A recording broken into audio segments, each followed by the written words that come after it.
Oh my gosh, it does open. Oh boy. Oh.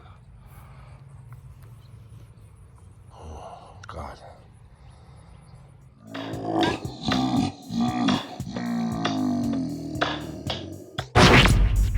I know you gonna dig this. Get funky with me.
What's going on, everybody? How you doing today? Welcome to Holly Springs, Mississippi.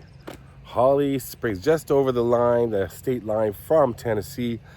Let's talk about the weather. Should we talk about the weather? I always do. It is extremely hot. I love the heat and I love complaining about it. It's about 100 degrees. It's July in Mississippi. I love the state of Mississippi. I love coming here. I love the small towns. I love the roads. I love the people. I love the stories. And I've got one that is pretty crazy today. And it's about a little girl named Midi Manning. And I'm gonna tell you her story. Look at this cemetery. So there we go. This is actually a pretty big cemetery for a small town. That's right over there is where we came in. That's Market Street and Elder. And I was told, when I read online, the grave I'm looking for will be right near the front entrance near Elder and Market Streets.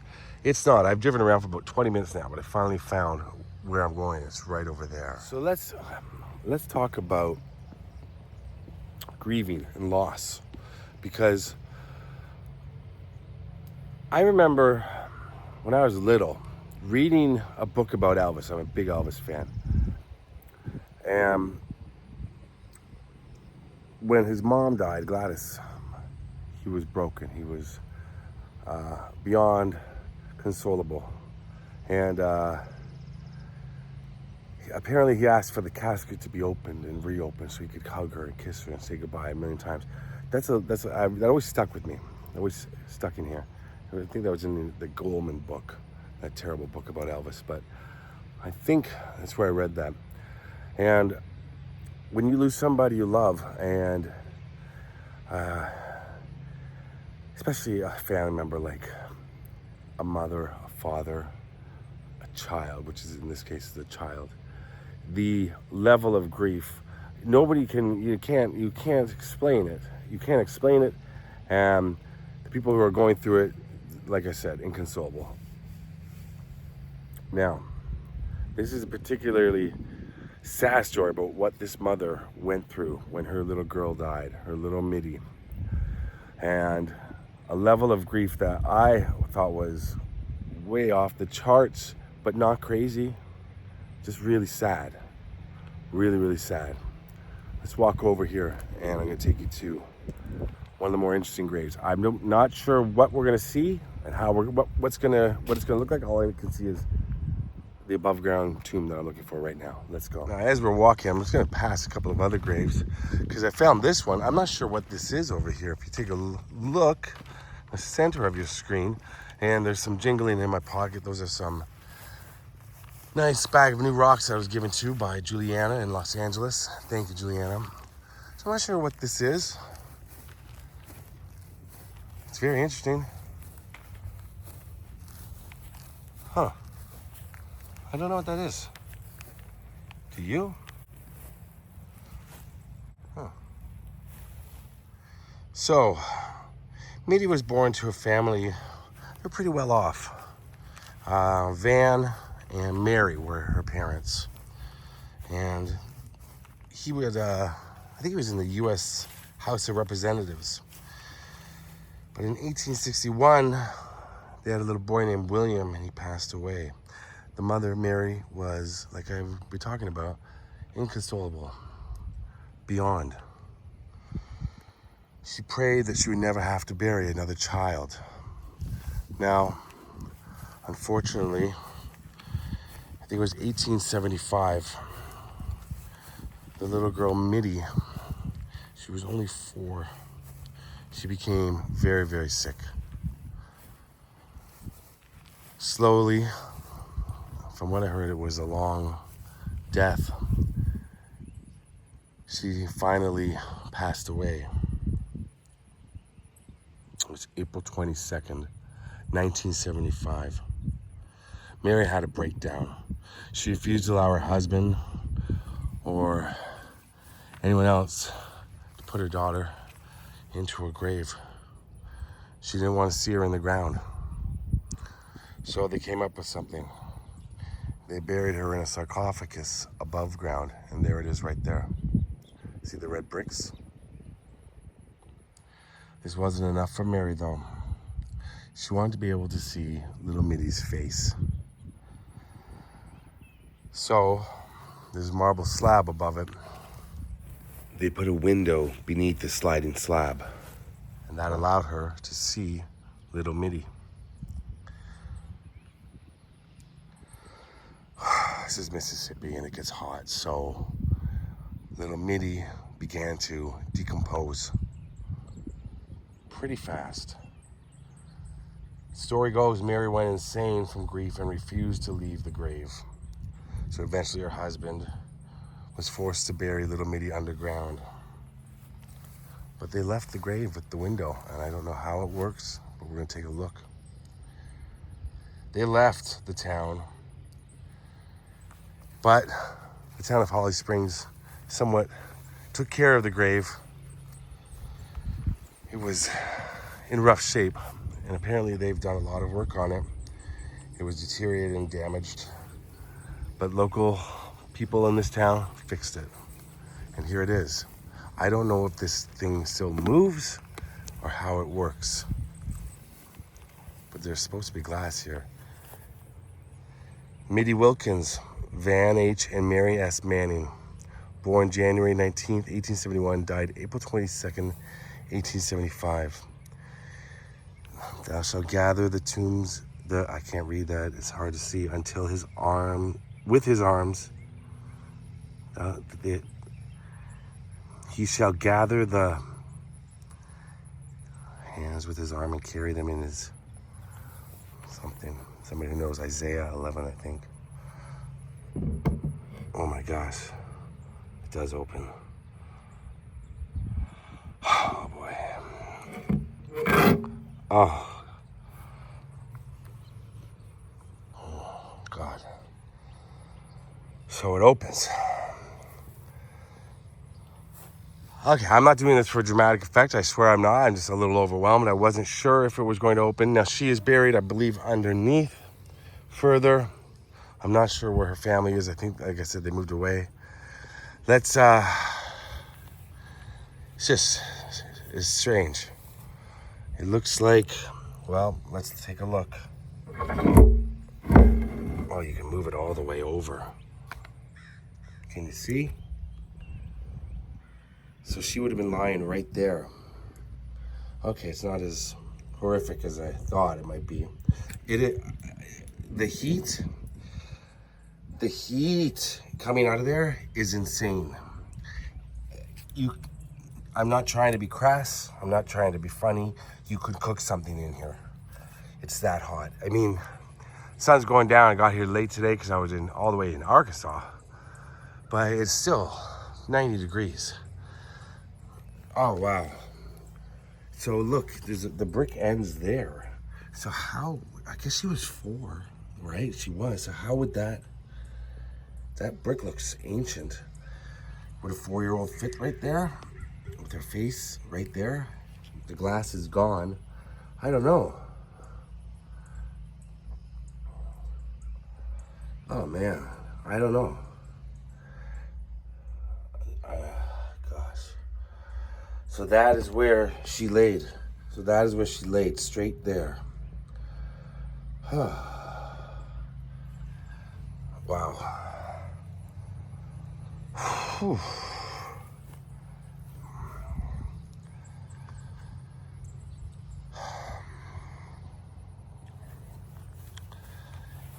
I guess I don't know where she is now.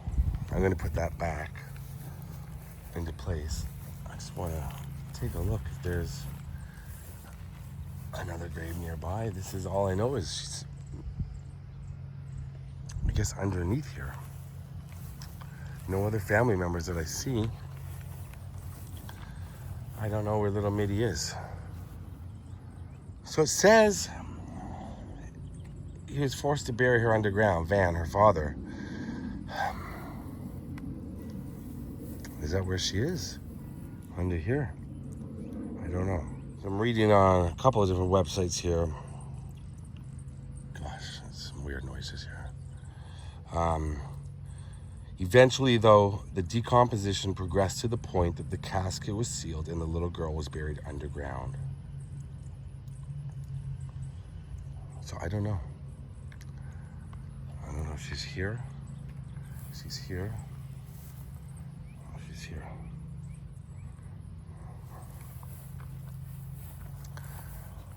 Wow.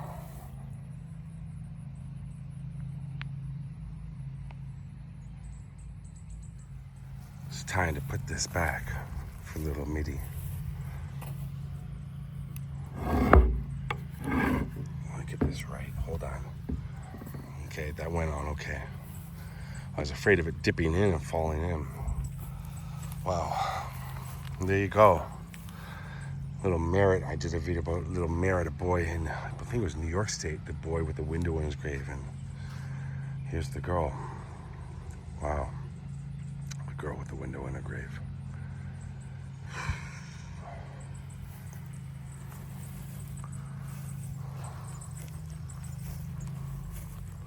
Oh.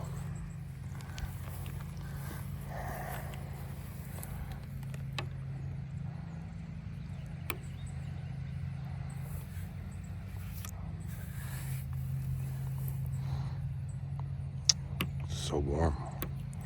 Wow. Rest in peace, little Mittie. Yeah.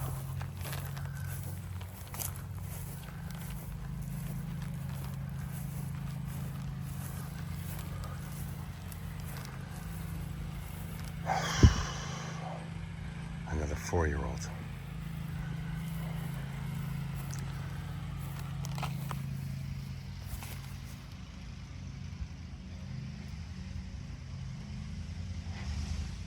Trying to get some shade without the lighting being too messed up.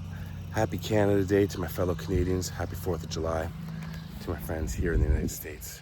There's little Mittie right there. So a lot of people, and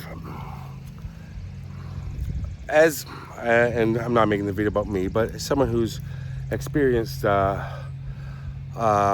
of a lot of loss in life, people I love, I think more than the average person. I'm not sure, maybe, but a lot. A lot of people come to me and ask me advice and ask me things about what's it like to go to a funeral. I have friends that are in their 30s, 40s, and they've never been to a funeral. And when they talk about their loved ones and going to see them and going to see open caskets, I was just thinking about this before, so I wanted to talk about this. And they say they can't do it. They don't want to see their loved one. They don't want to see whomever it is in a state of, being dead. They don't want to see it. And they say they don't want that to be their last memory of the person. And I always say, that's not going to be your last memory of the person. You need to go. You should go. If you can't go, I mean, I understand. I get it, to the viewing. You got to go to the funeral, though. You know, come on. If you can't go to the viewing, I get it, but you should go. And that's not the way. That's not the way you're going to remember the person. When my mom passed away not too long ago, I went, of course, I was there during the whole viewing. And because of my experience with death, I knew that that would not be the way I remember her. Now, if I think hard, or if I think about her in her casket, I picture her in a casket. But when I think about my mom, whom I think about all the time, especially when I'm on the road driving around, and things she suggested to me and places she wanted me to visit and stories she had for me, I still have lists that she left for me, so I'm never going to run out of ideas, thanks to my mom. But that's not the way I picture her. I picture her from when I was a child. I picture her from when I was a teenager. I picture her from when I was an adult. An adult. So I don't picture her in her casket.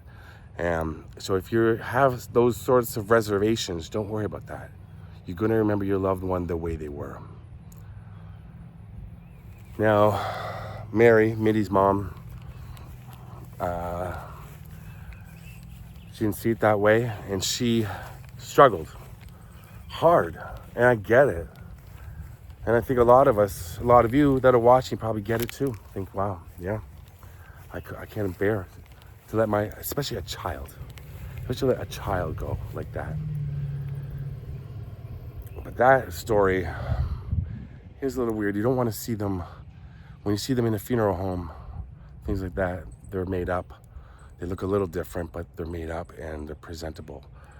After a couple of weeks out, no. But that's unimaginable grief to lose a child. That's for sure.